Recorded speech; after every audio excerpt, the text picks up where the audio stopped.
Hello students. In the previous lecture we had started the discussion of the chapter determiners, and in determiners we had studied indefinite articles a and n, and in this lecture we are going to study the definite article the and its uses. So as I had told you in our previous lecture that the definite article the is used when we want to particularize something, when we want to make it is clear to all the parties involved in a communication. So जब मैंने आपको बताया था कि जब ये clear हो कि हम किस ऑब्जेक्ट की या किस पर्सन की बात कर रहे हैं तब हम द यूज़ करते हैं. And I had also told you that this can happen in 3 ways. एक तो रिपीटेशन से होता है ये कि जब कोई चीज़ फर्स्ट टाइम मेंशन की जाती है तब तो हम ए या एन यूज़ करते हैं उससे पहले, बट वही चीज़ अगर दोबारा सेकंड टाइम यूज़ की जाती है इसका मतलब हम उसका पहले मेंशन कर चुके हैं. So in that case in repetition we use definite article the. Second case मैंने आपको बताया था कि when only one thing is there, when only one object is there, मतलब किसी दूसरे के होने की कोई गुंजाइश ही ना हो या फिर कोई कन्फ्यूज़न, कोई एम्बिग्विटी ना हो इस रिगार्ड में, तो उस केस में भी हम द यूज़ करते हैं. मैंने आपको एग्जांपल दिया था कि अ car stopped and the driver got out, मतलब उसी गाड़ी का ड्राइवर बाहर आया होगा क्योंकि एक गाड़ी का जिक्र पहले हो चुका है. A car stopped and then the driver got out. Or could I talk to the manager if these words are spoken in a restaurant and if there happens to be one manager in that restaurant. तो जब केवल एक ही object हो उस जिसकी हम बात करें तो उससे पहले द यूज़ होगा, मतलब हम उसी पर्सन या ऑब्जेक्ट की बात कर रहे हैं. और थर्ड मैंने आपको बताया था कि if there is a noun, sorry, if there is a phrase और clause followed by a noun, noun के बाद कोई फ्रेज या क्लोज हो जो उससे पर्टिकुलराइज कर रहा है, उस केस में भी हम द यूज़ करते हैं. जैसे the person sitting next to me और the boy in red shirt. मतलब क्या, हमने उन्हें पर्टिकुलराइज कर दिया. द बॉय के बाद अगर मैं कहता हूँ कि इन रेड शर्ट, मतलब कौन सा लड़का जो रेड शर्ट में है, इसका मतलब मैंने किसी डेफिनेट लड़के की तरफ पॉइंट आउट कर रहा हूँ. सो in that case also we use definite article the. So students, there are some other uses of definite article the, and the first one is that when noun is followed by an of phrase, when noun is followed by an of phrase, then before that noun we use the definite article the. For example, the roof of a house was blown off in the storm.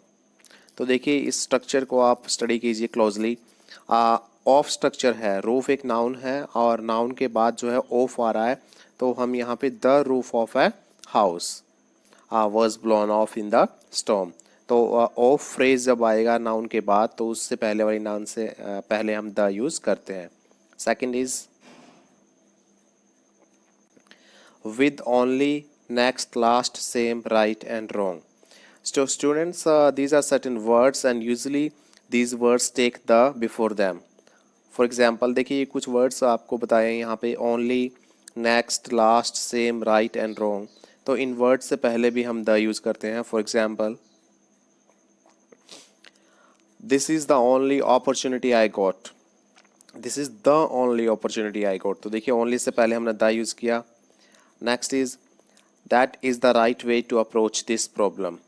तो the right way हमने कहा, right से पहले भी the use हुआ है और only say पहले भी द यूज़ हुआ है. इसी तरीके से जनरली हम इन सभी वर्ड्स से पहले द यूज़ करते हैं. Next, in general sense with some institutions, some jobs, means of communication and transport.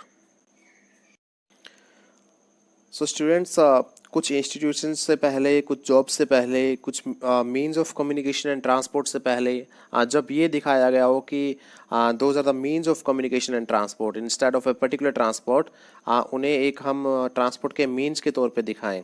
For example, I go to work on the train. तो देखिए यहाँ ट्रेन से पहले द देख के आप ये मत कंफ्यूज होना इस बात से कि किसी पर्टिकुलर ट्रेन की बात हो रही है. यहाँ पे train as a means of transport की बात हो रही है. जैसे एयर भी हो सकता है, रोड भी हो सकता है, इसी तरीके से as a means of transport की बात हो रही है तो हमने इसे ट्रेन से पहले द यूज़ किया है. Next is this century has witnessed a revival in the cinema. तो सिनेमा एक इंस्टीट्यूशन के तौर पे बात हो रही है।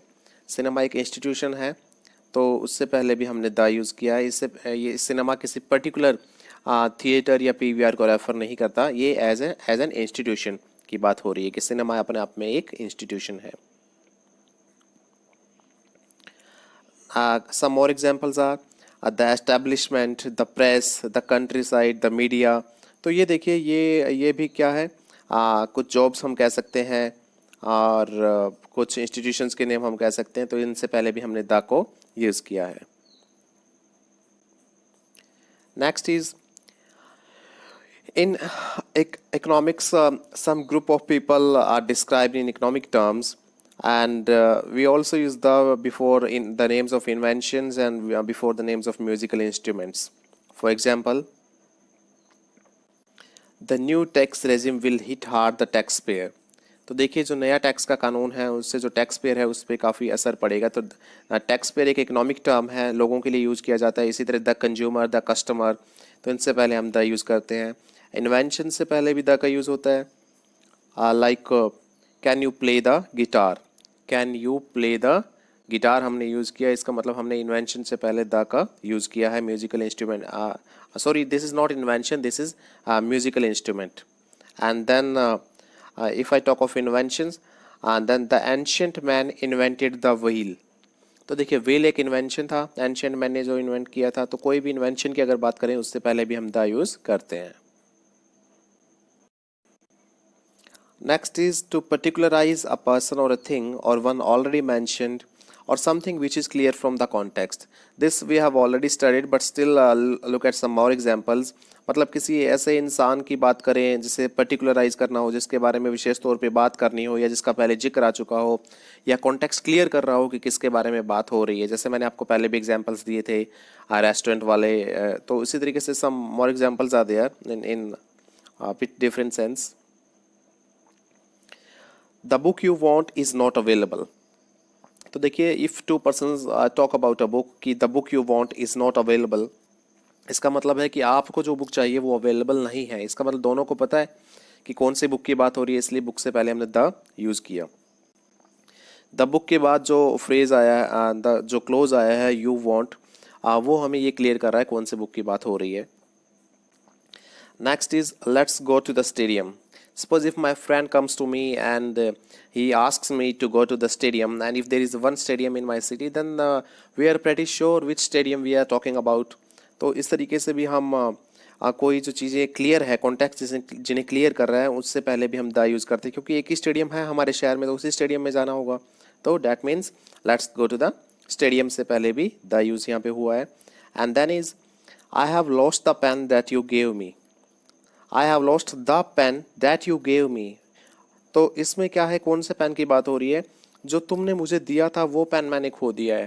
That means the clause after the word pen is making it clear that which pen we are talking about. तो इसी तरीके से ये क्लोज जो यूज़ हुआ है पेन के बाद, इस ये क्लियर कर रहा है कि कौन से पेन की बात हो रही है, दोनों को क्लियर है, तो इससे पहले हमने द का यूज़ किया है। Next is to represent a whole class. Students, I think I have already told you about this, that we can represent a whole class in 3 different ways। तो कैसे हम इनको डिनोट कर सकते हैं? We can either use a definite article, we can use an indefinite article also, or at the same time we can use the plural of the noun without using any article। तो देखिए, ये जो तीनों sentences मैंने लिखे हैं इनका meaning same रहेगा। The first one says the cat loves comfort। The cat means I am not talking of a particular cat, I am talking of all the cats in general। And second sentence also has the same meaning, a cat loves comfort। And the third one, in this sentence I haven't used any article, rather I have used the plural form of the noun cats। तो the cat भी कह सकते हैं, ए cat भी कह सकते हैं, या कैट्स कह सकते हैं। इन तीनों का मतलब ये होगा कि जनरली जो सारी कैट्स है वो उनको कंफर्ट पसंद है। Next is if we talk of man and women in wider sense, in general sense, to denote the whole class, the way we discuss the last example. तो मैन एंड वुमेन से पहले हम generally the का use नहीं करते हैं। तो देखिए अगर मैं एग्जांपल लूँ कि मैन इज़ मॉर्टल, मैन इज़ मॉर्टल, तो मैंने ना ही तो प्लूरल यूज़ किया है इसमें, मैन नहीं लिखा है, मैंने मैन लिखा है, और ना ही मैंने कोई आर्टिकल यूज़ किया है, तो ये आर्टिकल्स नहीं लेते हैं. But students, English keep changing and keeps changing from time to time, and in modern English it is given that it is more usual these days to use an article before man and woman also to denote the whole class. तो देखिएगा modern English में कुछ examples हैं जिसमें इन दिनों हम इनसे पहले भी जो कोई आर्टिकल है वो यूज़ करते हैं. For example, a woman is more sensitive then a man. A woman और अ मैन, किसी एक वुमन और मैन की बात नहीं कर रहे हैं यहाँ पे, ये पूरे क्लास को डिनोट कर रहे हैं. तो देखिए इनसे पहले भी हमने द यूज़ किया है. Next is before some proper nouns.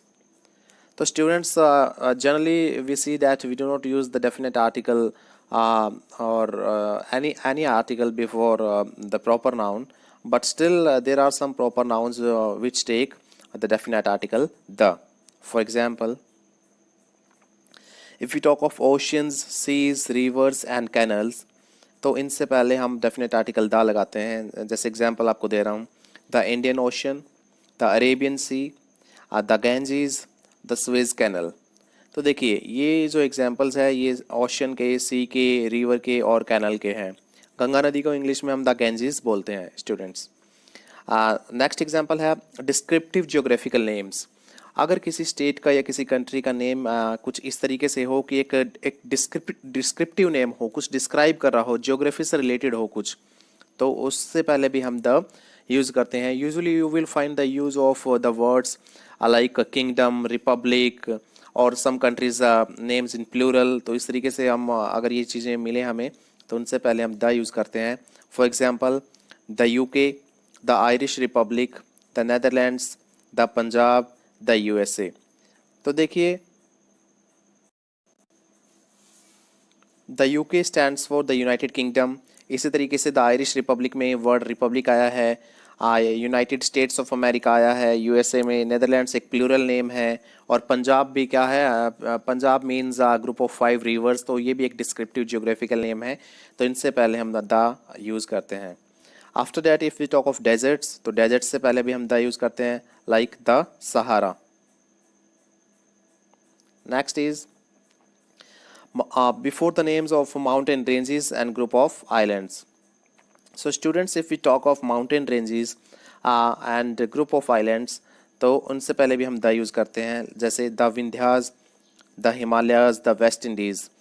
One thing which is important here is that we do not use any article before the name of you can say a single mountain or a single island. तो हम इनसे पहले the use नहीं करेंगे. whenever there is mountain, you can say whenever we talk of mountain ranges or group of island, only in that cases we use definite article the. तो जैसे अगर मैं बात करूँ माउंट एवरेस्ट, तो एक ही माउंटेन की बात कर रहा हूँ तो उससे पहले मैं द यूज़ नहीं करूँगा. इसी तरीके से अगर मैं एक ही आइलैंड की बात कर रहा हूँ तो उससे पहले भी द यूज़ नहीं करूँगा. Okay, before the names of some gulfs, bays and straits. So students, these are water bodies and water channels. तो इनके नेम से पहले भी हम द यूज़ करते हैं, जैसे the Persian Gulf, the Bay of Bengal and the Palk Strait. Before the names of newspapers and magazines, जैसे the Tribune, the Times of India, the Hindustan Times. magazines की बात करें तो the Outlook. तो इनसे पहले भी हमने the यूज़ किया. Next is before the names of holy books. तो students, if we talk of holy books, the Vedas, the Puranas, the Bible, the Gita. So before these names also we use the article the. Before the names of ships and trains. तो देखिए कुछ ships and trains के name से पहले हम the use करते हैं, जैसे the Ashoka, the Himgiri express. And before the names of any political parties, communities or well-known buildings or public buildings, you can say we also use the article the. जैसे the BJP, the Congress, the Christians, the Aryans and the Taj, the Red Fort. So before these names we use definite article the.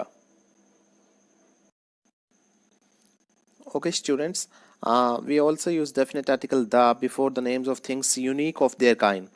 As we know that there are some things unique in their own kind and उनकी जैसी कोई और चीज़ें नहीं होती है, तो उनसे पहले भी हम डेफिनेट आर्टिकल द यूज़ करते हैं. For example if I talk of sun moon and earth, तो देखिए हमारे कॉन्टेक्स्ट में हम अगर अपने प्लेनेट के कॉन्टेक्स्ट में देखें, the sun, the moon, the earth, तो ये चीज़ें यूनिक है, इनकी जैसी कोई और चीज़ नहीं है, तो इनसे पहले भी हमने द यूज़ किया है. Next is when noun is qualified by an adjective or a defining adjectival clause. So students, sometimes it happens that a noun is qualified by an adjective or a defining adjectival clause. So defining adjectival clause आपके लिए may be एक new term हो. तो defining adjectival close वो close होता है जो noun के बारे में हमें एसेंशियल इंफॉर्मेशन हमें देता है, जो कि जिसके बिना नाउन का मीनिंग रहेगा वो इनकम्प्लीट रहेगा, वो डिफाइन करता है नाउन को. तो अगर ये चीज़ें हमें मिले, डिफाइनिंग एडजेक्टिवल क्लोज और एन एडजेक्टिव, अगर ये नाउन को क्वालिफाई करते हैं तो उससे पहले भी हम द यूज़ करते हैं. For example the great Alexander. तो देखिए Alexander is a noun, great is an adjective that is qualifying the noun Alexander, और उस एडजेक्टिव से पहले हमने द यूज़ किया है. Next is the mister Sharma home you saw in the party is my uncle. तो देखिए the mister Sharma, which mister Sharma, home you saw in the party. तो देखिए ये जो सेंटेंस है, ये जो क्लोज है, home you saw in the party, this is called a defining adjectival close. मतलब ये मिस्टर शर्मा के बारे में हमें बता रहा है कि वो मिस्टर शर्मा जिनसे आप पार्टी में मिले थे, ही इज़ माई अंकल. तो इसलिए हमने मिस्टर शर्मा से पहले द यूज़ किया है, because mister Sharma is followed by a defining adjectival clause. तो ये उनको भी पर्टिकुलराइज कर रहा है. Next is with superlatives. Students, we know that there are 3 degrees of adjectives, positive, comparative and superlatives. तो हम सुपरलेटिव से पहले द यूज़ करते हैं. The longest day has the shortest night.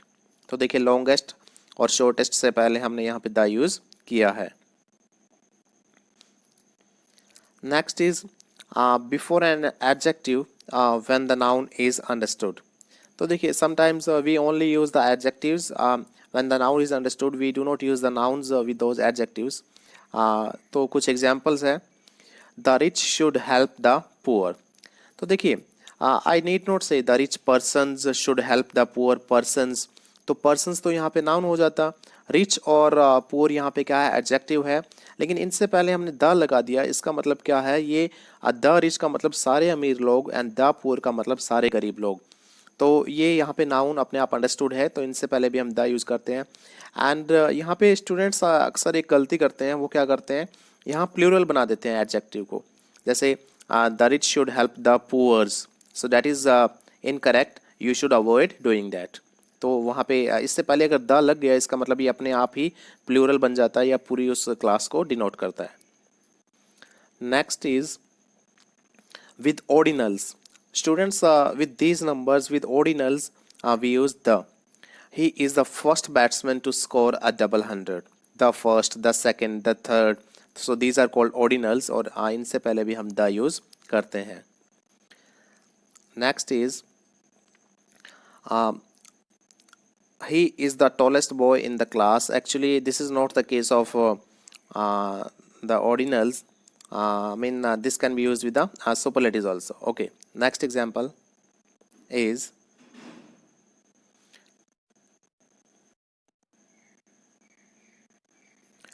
we use definite article the before a noun to give the force of a superlative.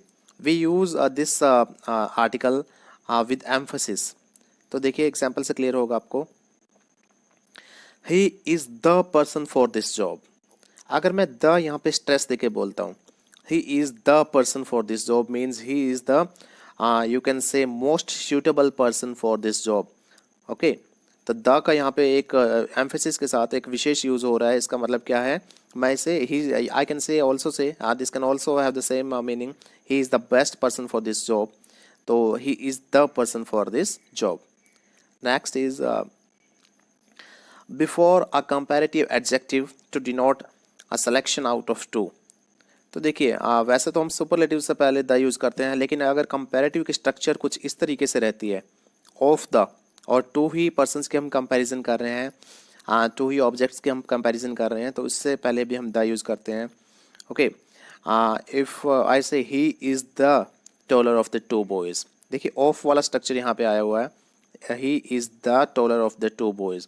इस sentence को अगर मैं ये कहूँ कि I am taller than my brother, तो उस टॉलर से पहले मैं द यूज़ नहीं करूँगा, बट ये स्ट्रक्चर ध्यान से देखिएगा, इसमें ऑफ वर्ड यूज़ होकर टू ही पर्सन्स की स्ट्रक्चर, टू ही पर्सन्स की कंपैरिजन हो रही है। Next is as an adverb with comparatives. तो देखिए जब एडवर्ब कंपैरेटिव्स के तौर पे यूज़ होता है तब भी हम द यूज़ करते हैं। The higher you go the cooler it is, तो हायर और कूलर से पहले हमने द यूज़ किया है क्योंकि यहाँ पे एडवर्ब्स जो है वो कंपैरेटिव्स के तौर पर यूज़ हो रहे हैं। The more the merrier, this is one more example कि लोगों को जितना ज़्यादा चीज़ें उनको मिलती रहती है उतने ज़्यादा वो खुश होते हैं, the more the merrier. Next is in place of a possessive adjective when we have just mentioned the person। तो देखिए पॉजेसिव एडजेक्टिव की जगह द का यूज़ कर सकते हैं हम जब हमने एक पर्सन को अभी भी मेंशन किया है। For example, he held me by the arm, he held me by the arm, तो देखिए हमने मी वर्ड यूज़ किया है, तो इस केस में हम बाय माय आर्म कहने की बजाय हम ये भी कह सकते हैं he held me by the arm, he hit me in the back. Instead of saying that he hit me in my back, he hit me in the back.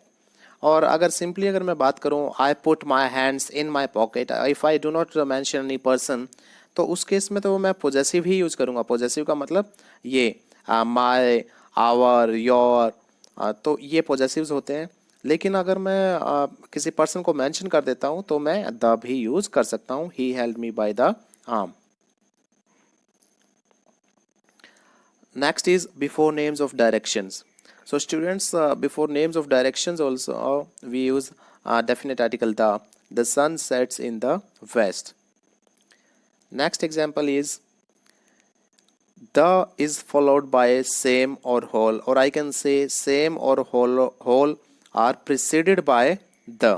अगर हमें same या whole यूज करने हैं words तो इनसे पहले हमें the use करना होगा। For example, the whole class was absent, the whole class was absent, तो हमने होल से पहले द यूज़ किया।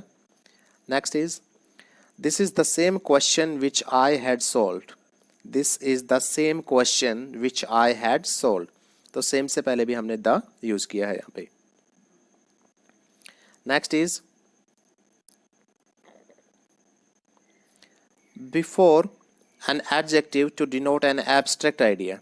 सो स्टूडेंट्स, एब्स्ट्रैक्ट आइडिया क्या होते हैं? Abstract feelings, suppose happiness, sadness, goodness, so these kind of things are called abstract ideas। तो एक adjective से पहले अगर हम the यूज़ करते हैं तो इसका मतलब we are expressing, we are denoting an abstract idea। For example, he is a worshipper of the pure, the beautiful and the true। तो यहाँ पे देखिएगा ध्यान से, pure, ब्यूटीफुल एंड ट्रू, ये जो तीनों ही हैं ये एडजेक्टिव्स हैं, इनसे पहले हमने द यूज़ किया, इसका मतलब क्या हो जाएगा? ही is a worshipper of purity, beauty and truth. तो ये एडजेक्टिव से पहले यूज होके एक एब्स्ट्रैक्ट आइडिया को डिनोट करते हैं। Next is before some performances. कुछ परफॉर्मेंसेज से पहले भी हम द यूज करते हैं students, like the circus, the show, the cinema, the concert, तो इनसे पहले भी हम द यूज करते हैं। Before common nouns to show a unit of measure. So we also use definite article the before common nouns to show a unit of measure। तो measurement को दिखाने के लिए भी हम measurement unit को दिखाने के लिए भी हम the यूज़ करते हैं। milk is sold by the liter। तो देखिए milk को जो है measure करने का तरीका क्या है? लीटर है, तो हमने इस measurement unit से पहले the यूज़ किया है। Next is before the whole families। So students, if we talk of the whole families, then we use the before them, जैसे the Guptas, the Mehtas, the Saxenas, the Khans। Okay, so before the names of whole families we also use the। Before proper nouns used as common noun for comparison. तो ये देखिएगा, कई बार हम proper noun use करते हैं common noun की तरह comparison के लिए। तो देखिए, suppose if somebody you might have heard this name Vishwanathan Anand. He is a very famous chess player of India. तो आनंद बहुत अच्छे चेस प्लेयर हैं, और अगर कोई हमारी क्लास में अच्छा चेस खेलता है तो मैं ये कह सकता हूँ कि he is the Vishwanathan Anand of our class. मतलब मैं ये हमारी क्लास का क्या है, विश्वनाथन आनंद है। तो मैंने कंपैरिजन की किसी फेमस पर्सन से। तो देखिए, वैसे तो विश्वनाथन आनंद का अगर नाम लिखा जाएगा तो हम आर्टिकल को यूज़ नहीं करते। यहाँ पे विश्वनाथन आनंद जो है एक प्रॉपर नाउन ना हो के एक कॉमन नाउन के तौर पे यूज़ हो रहे हैं। कॉमन नाउन का मतलब हर अच्छा चेस खेलने वाला, we can compare that student to Viswanathan Anand. तो इसका मतलब एक कॉमन नाउन यूज़ बन गया है ये। तो इससे पहले हमने द यूज़ किया जब कंपैरिजन की जा रही है। और यहाँ पे there is a catch here students. आपको मैंने पहले बोला था एक सेंटेंस कि he is a Virat Kohli in the making. तो उस केस में मैंने ए लगाया था। ओके, तो डिफरेंस यहाँ पे क्या है, मैं यहाँ पे ये भी कह सकता हूँ he is a Vishwanathan Anand in the making. He is a Vishwanathan Anand. Okay, लेकिन यहाँ पे एक्सप्लिसिट क्या ऑफ फ्रेज लगा के कंपैरिजन कर रहा हूँ। He is the Vishwanathan Anand of our class. तो ऑफ फ्रेज लगा के जब मैं इस तरह से कंपैरिजन कर रहा हूँ तो द यूज़ होगा। क्लियर?